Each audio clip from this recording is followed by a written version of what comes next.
እንዴት ናችሁ? ሰላም፣ እንኳን ደህና መጣችሁ ተማሪዎቻችን። በጣም ደስ ብሎናል ስለመጣችሁ።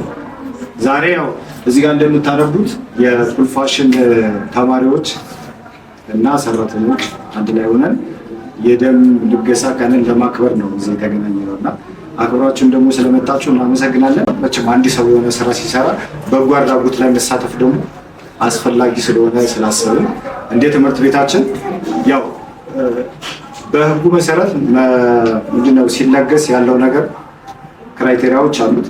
እነሱ ይነግሯቸዋል። ግን ሁላችሁም ደግሞ እዚህ ጋር ስለተገናኛችሁ እናመሰግናለን። ይሄን ለማለት ፈልጌ ነው። ስለዚህ እስኪ ባለሙያውን ጋብዘውና አንዳንድ ነገሮች ያዋራል። እሺ፣ እንኳን ደህና ቆያችሁ። እንግዲህ እሱ እንዳለው እኛ የመጣ ነው ከኢትዮጵያ ደምና ህብረ ህዋስ ዋና አገልግሎት ነው። እንግዲህ መጀመሪያ ደም ልገሳ ምንድነው፣ እንዴት ይለገሳል፣ ለማን ይደርሳል የሚለውን ከማለት በፊት መጀመሪያ የፉል ፋሽን ባለቤትንም እናንተንም እጅግ በጣም አድርጌ አመሰግናለሁ በደም ባንክ ስም። ከዚህ ቀጥዬ እንግዲህ ደም ልገሳ ምንድን ነው የሚለውን ክራይቴሪያዎችን እንዲሁም የተወሰነ ፖይንቶችን ከእናንተ ጋር ዲስከስ አደርጋለሁ ማለት ነው። ደም ልገሳ ስንል እንግዲህ አንድ ጤነኛ የሆነ ሰው ጤንነቱ ተረጋግጦ የምናያቸው መስፈርቶች አሉ። እሱ ካለፈ በደም ማጣት ለሚሰቃዩ ሰዎች ወስደን የምናደርስበት ቀለል ያለ ዲፊኒሽኑ ይሄ ነው። የመጀመሪያው እንግዲህ ደም ለመለገስ ፈቃደኝነት ነው የሚያስፈልገው። ያው ሰው ስንሆን ያው ለሰው መድረስ ከምንም የማናገኘው ደም ከሌላ የምናገኘው ነገር የለም። በዓለም ላይ ከተደረሰ ጥናት ምንም አይነት መድኃኒት ደምን የሚተካ የለም እና በወሊድ ምክንያት፣ በጦርነት፣ በመኪና አደጋ ተፈጥሮ እሱ ምክንያት ደም ፈሶ መተካት የሚቻለው በደም ብቻ ነው።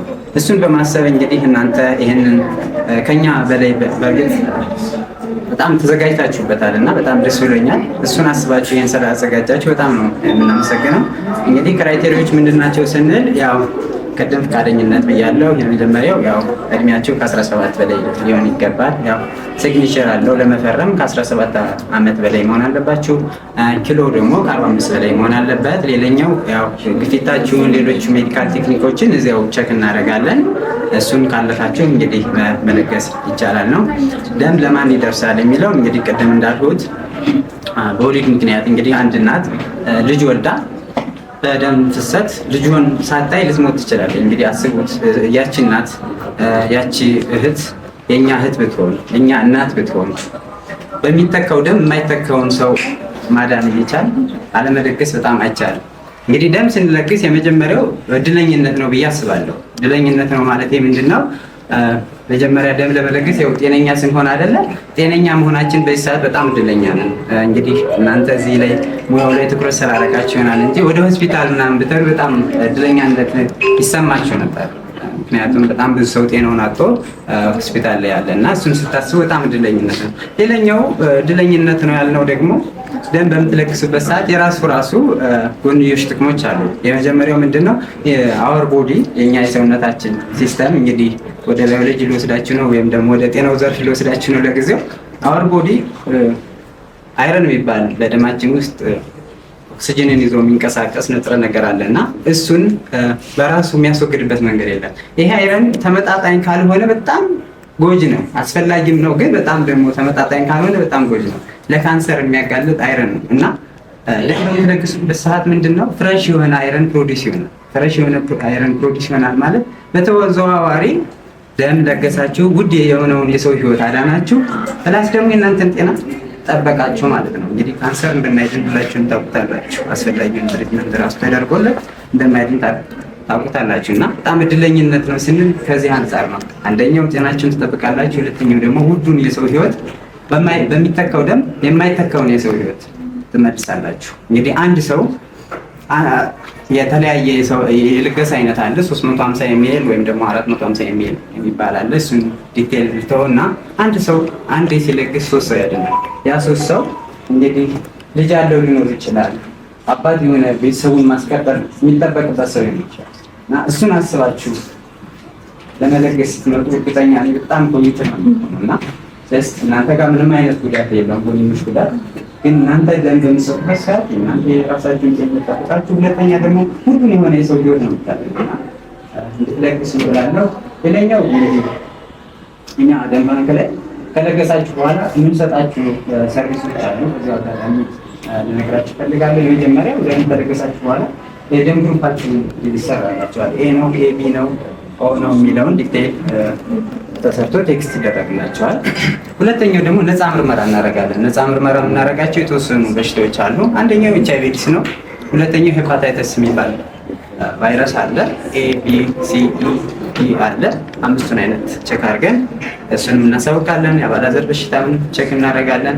ሌላኛው ሊኩሚያና ፖሊሳይቲሚያ የሚባሉትን ቼክ እናደርጋለን ማለት ነው። ስለዚህ በጎን ለጎን ደግሞ ነፃ ምርመራ እያገኛችሁ ነው ማለት ነው። ዋናው ዓላማው ግን ነፃ ምርመራ እናደርጋለን ብላችሁ ሳይሆን ውዱን የሆነ የሰው ህይወት ውዱን የሆነ እናትን እህትን ደም አጣ የምትሰቃይን ወገን አንቺ ወይም እሱ ለግሶ ሲያድን ያ የዳነ ቤተሰብ ደግሞ ጤንነቱን ጠብቆ ቤተሰቡን ማስቀጠል ሲችል ይሄ ከምንም በላይ እንግዲህ ሰው ከሚያደርገው በላይ ሁሉ የተለየ ስጦታ ነው። እንግዲህ ከፈጣሪም ማለት በፈጣሪ የከበረ የሰው ልጅ ነው። እሱን በፈጣሪ የከበረውን የሰው ልጅ በእናንተ ደም ማዳን መቻል ለእናንተ ምንኛ መታደል ነው። እንግዲህ ይህንን እያሰብን ቀጣይ እንግዲህ ከእነሱ ጋር ሆነን ፕሮግራሙን ተቀጣይ ማለት በዚህ ብቻ በጣም ደስ ብላችሁኛል። ሁላችሁም እንደዚህ በዚህ ልክ ሬዲ ሆናችሁ ሳያችሁ በጣም ነው ሬዲ ደስ ያለኝና ለቀጣይ ነው። ለአሁኑ ብቻ አይደለም፣ አሁን እንደምትለግሱ እርግጠኛ ነኝ። ግን ቀጣይም ይኖረናል። በየሶስት ወሩ እንግዲህ አንድ ሰው ደም መለገስ የሚችል በአመት 4 ጊዜ ነው፣ በየሶስት ወሩ። እንግዲህ የእኛ ደም ሰጣችሁም አልሰጣችሁም ለገሳችሁም አልለገሳችሁም በሰውነታችን ውስጥ የሚቆይ የተወሰነ ቀን ነው፣ 90 ቀን ነው። ከዛ በኋላ በቆሻሻ መንገድ ዌስት ይደረጋል። ስለዚህ ያው ምንም የምትጎዱት ነገር የለም ነው። እንግዲህ አመሰግናለሁ ስላዳመጣችሁ። እንድትለግሱ ያው እንግዲህ ከባለሙያው አሪፍ የሆነ ትምህርቶችን ወስደናል። ሁላችንም እኔንም እናንተንም ጭምር ማለት ማንም ሰው ያው ታውቁታላችሁ፣ ሁሉም ነፍስ ማዳንም ስለሆነ ይቻላል ሰምተናል። የምችሉትን ያህል መለገስ የምትፈልጉ ሰዎች ፈቃዳችሁን እያሳያችሁ መለገስ ትችላላችሁ። ይሄ ምንድነው ማህበራዊ ኃላፊነትን መወጣት ነው ማለት የሆነ ሰው በዚህ ጋር የሆነ ሰው ማገዝ ነገ ደግሞ ሁላችን ነው። አንዱ አጋዥ አንዱ ታጋዥ የሚሆንበት ጊዜ ያው አይታወቅምና ይሄን ለማለት ነው። እናመሰግናለን።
ደሜን ለወገኔ